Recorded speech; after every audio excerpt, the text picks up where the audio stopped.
근데 그거 알아요? 수면 마취하다가 다 죽어요. 치과에서 나타난 사망사고는 최근에 다 수면 마취예요. 그냥 이 환자 마취가 좀 덜 됐나 보네. 마취를 좀 더 하자. 거기서부터 끝난 거지. 주무시다 돌아가신 거예요. 박리담에 덤핑 치과에서는 그런 거 되게 위험해요. 환자가 아프든 안 아프든 그냥 무조건 심어버린단 말이야. 왜? 내가 오늘 심어야 돈이 되니까. 그래야 이 사람이 돈을 내고 갈 거 아니야. 그러니까 그게 돈에 미친 거예요. 장사의 도구. 환자가 돈을 내는 거에 포커스가 돼 있다 보니까 감당이 안 되면 이제 펑! 그냥 몰라 폐업! 하고 도망가 버리는 거죠. 치과 의사들이 제 눈에 가시같이 보이는 게 덤핑 치과였어요. 35만 원에 임플란트를 해줘?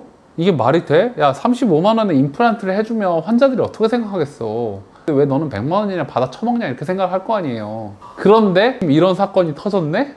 JTBC, MBN, 채널 A 전부 다 때리잖아. 그리고 이제 그것이 알고 싶다 해서도 찍는다고 하더라고요. 그것이 알고 싶다 해서 인터뷰 들어갔잖아요.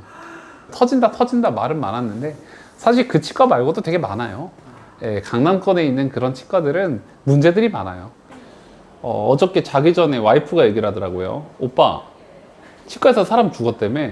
그거를 일반인들, 특히나 제 와이프가 알 정도면은, 근데 옛날에는 다 이렇게 묻혔는데 이제 2명이나 연속으로 이렇게 죽으니까 되게 공론화가 많이 되는 것 같더라고요. 이거 좀 민감한 얘기인데 치과 의사들이 제 눈에 가시같이 보이는 게 덤핑 치과였어요. 이게 말 그대로 되게 저렴한 상품들을 엄청나게 많이 팔아 버리는 것, 이거를 덤핑이라고 보통 하죠. 박리담회. 치과에서 따지면, 병원에서 따지면 남들보다 되게 저렴하게 파는 대신에 나는 너보다 많은 사람들한테 팔 거야 라고 하는 게 덤핑 치과의 어떤 이름의 유래가 아닌가 그렇게 생각이 됩니다. 제가 치과대학 들어갈 때만 해도 치과대학이 의과대학보다 훨씬 더 입시 성적이 높았거든요. 그때가 치과 의사들이 돈을 엄청나게 많이 벌 때였어요. 진짜 말 그대로 개원해서 한 1, 2년 안에 빚 못 갚고 집 못 사고 건물 못 사면 진짜 병신이라는 얘기를 들었을 때, 그때 당시는 그랬는데 제가 졸업할 때쯤 되니까 우리 치과계에 엄청나게 큰 치과가 하나 생깁니다. 그거를 치과라고 하는데, 치과라고 하는 곳에서 처음으로 파격 이벤트, 임플란트 100만 원 이렇게 했어요. 근데 그 100만 원이라는 숫자가 얼마나 충격이었냐면, 원래 그 전에 치과 의사들은 임플란트 수술을 하루에 2명만 해도 병원이 운영이 되고 그냥 먹고 사는데 지장 없었거든요. 왜냐면 임플란트가 2, 300만 원씩 받았으니까. 임플란트 2번만, 오전에 1명 수술하고 오후에 1명 수술하면은 하루에 그래도 한 6, 700만 원 버니까. 근데 임플란트를 100만 원에 한다는 병원이 생겼고, 그 병원이 진짜 독버섯처럼 전국적으로 다 퍼져 나갔습니다. 그래서 이제 그때부터 치과계에 덤핑 치과다 이런 얘기를 좀 많이 들리기 시작했죠. 네트워크라고 해서 이름을 똑같이 쓰는 치과들인 거예요.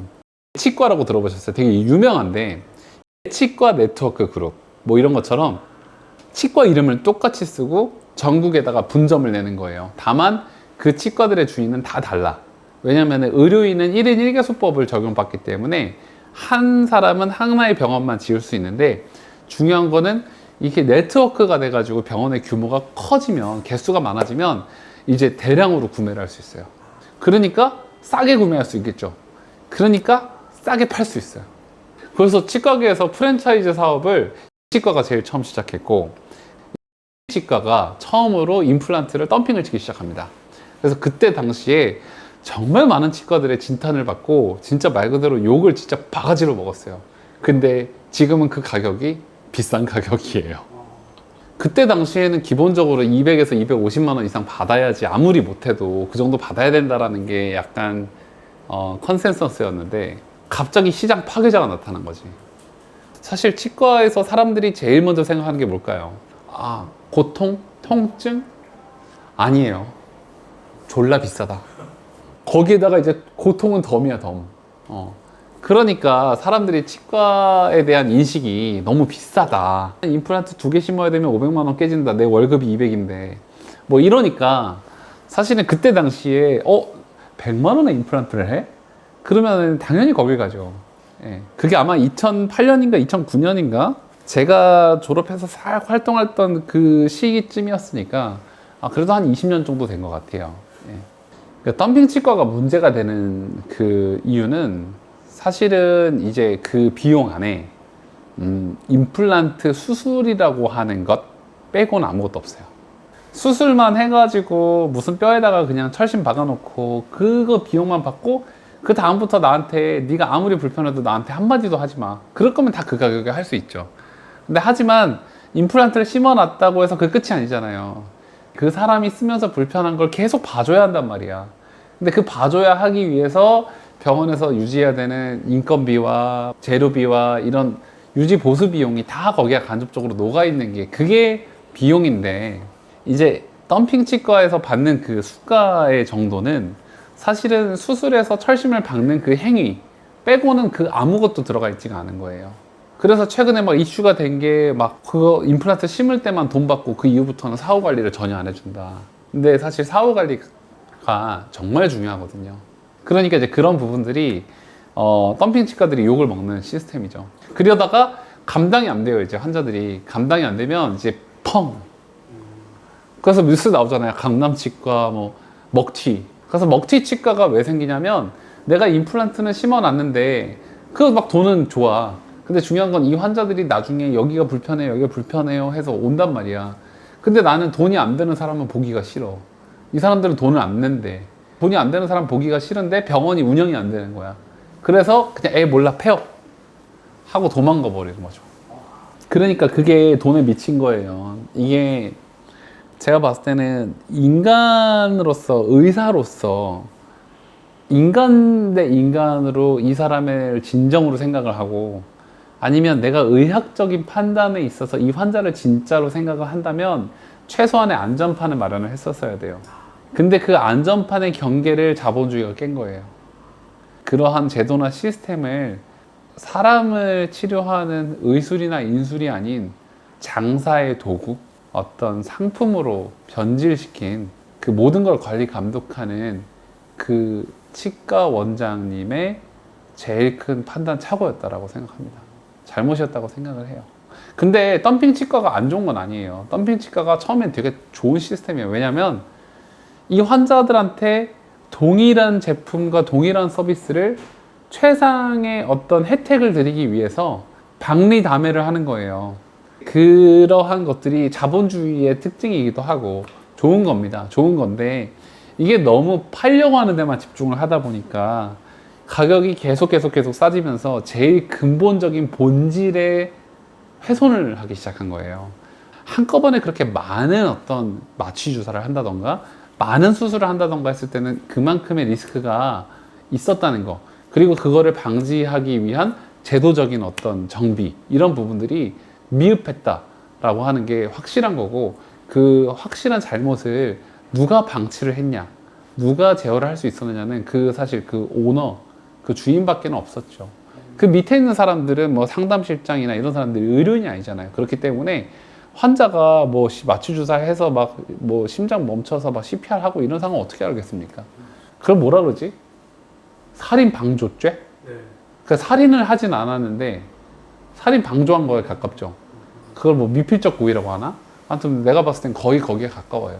그러니까 기준이 있었어야 됐을 것 같아요. 제가 봤을 때는 발치를 했었어야 됐으면, 뭔가 예를 들어서 이 치아 개수를 뭐 6개, 5개 이상 발치를 해야 되는 상황이라면 이틀에도 나눠서 한다든지 일주일 정도 간격을 둔다든지, 보통은 상식적으로 다 그렇게 하거든요. 임플란트를 다 심어야 되는 상황이라면 예를 들어서 이 환자분이 70세 이상이다. 그럴 경우에는 4분학으로 나눠서 한 군데씩 한다든지, 이런 식으로 하는 기준이 우리 병원에 있어요. 뭔가 환자들이 돈을 아무리 많이 낸다고 해도 이 위험이 있어요. 그래서 우리 병원은 수면 마취하지 않아요. 보통은 보면 치과에서 다 수면 마취한다고 막 무슨 수면 임플란트, 수면 사랑니 마취, 수면 스케일링 이런 걸 하는데, 수면 마취를 하지 않는 이유는 뭐냐면요. 일단은 첫 번째, 수면 마취가 사람 몸에 이게 피에다가 약을 넣는 거거든요. 근데 사람 몸에 약이 들어가는 순간 이게 되게 위험한 거예요. 안 좋아요. 근데 뭘 다 자꾸 재워. 두 번째는 이거에 대해서 이제 부작용이나 이제 위험이 생겼을 때 그거를 대처를 하고 하는 그런 부분들이 제도적으로 잘 정비가 되어 있어야 되는데, 대부분의 병원들에서는 그게 제도적으로 잘 정비가 돼 있다기보단 그 약을 주사하면은 환자들한테 30만 원 더 받을 수 있으니까. 그러니까 그 사고가 난 거예요. 그 환자가 그 팔 묶였거든. 의무기록 보니까 다 나오더라고요. 오늘 여기 마취하고 임플란트 11개 심을게요 했는데 이제 여기 주사를 해가지고 IV로 미다졸람하고 케타민이라고 해가지고 수면제를 넣은 거죠. 그거 하면 자요. 자는데 자도 의식은 있어. 잔다고 해서 안 움직이는 거 아니잖아. 잠꼬 대고 움직이잖아 사람들이. 마취 주사를 해가지고 내 허용 용량의 2배, 3배 이상 되잖아요. 사람들은 자기가 죽기 전에 발악이라는 걸 해요. 왜냐면 내가 아무리 자고 있다고 해도 내가 막 심장이 멈출 것 같아. 그러면 움직여요. 근데 이거를 묶어버린 거예요, 팔을 여기다가. 근데 묶어버리는 경우도 있어요, 실제로. 이 팔이 움직이지 않아야지 몸이 움직이지 않으니까. 근데 중요한 건 그 타이밍에 한 번은 더 확인을 했었어야 돼요. 근데 그런 것들이 제대로 정비가 안 된 거예요. 그런 프로세스가. 그래서 그분은 말 그대로 주무시다 돌아가신 거예요. 근데 그거 알아요? 수면 마취하다가 다 죽어요. 치과에서 나타난 사망사고는 최근에 다 수면 마취예요. 왜 그럴까? 아까 얘기했죠. 묶어버렸지, 재웠지, 그러면 환자가 말을 못 하잖아.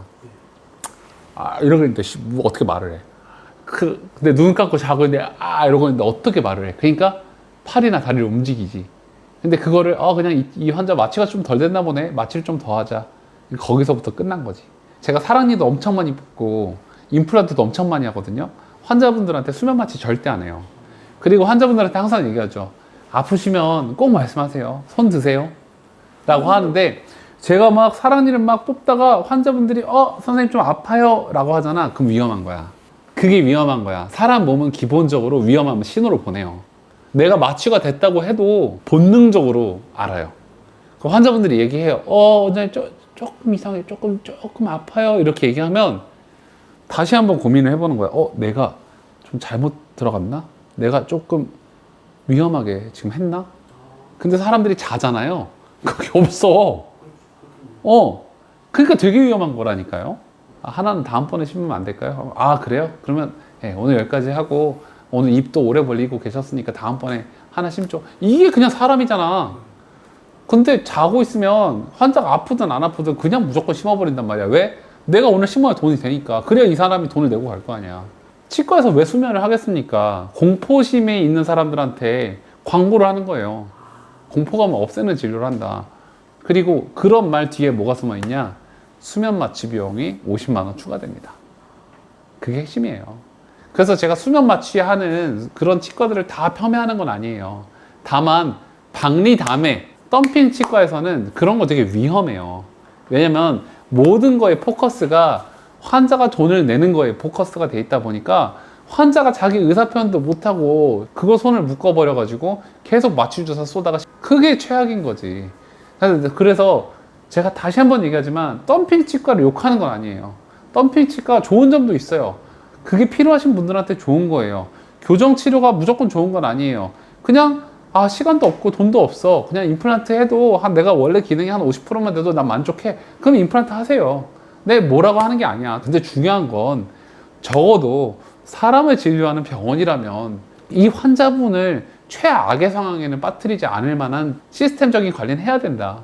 이게 우리가 사람을 대하는 직업이잖아. 그리고 의술이잖아. 장사가 아니고 최소한의 어떤 의사로서 해야 될 일은 하고서 덤핑을 쳐야죠. 너무 병원에 환자가 많은 덤핑 치과는 좀 조심해야 된다. 다 안 좋은 건 아니에요.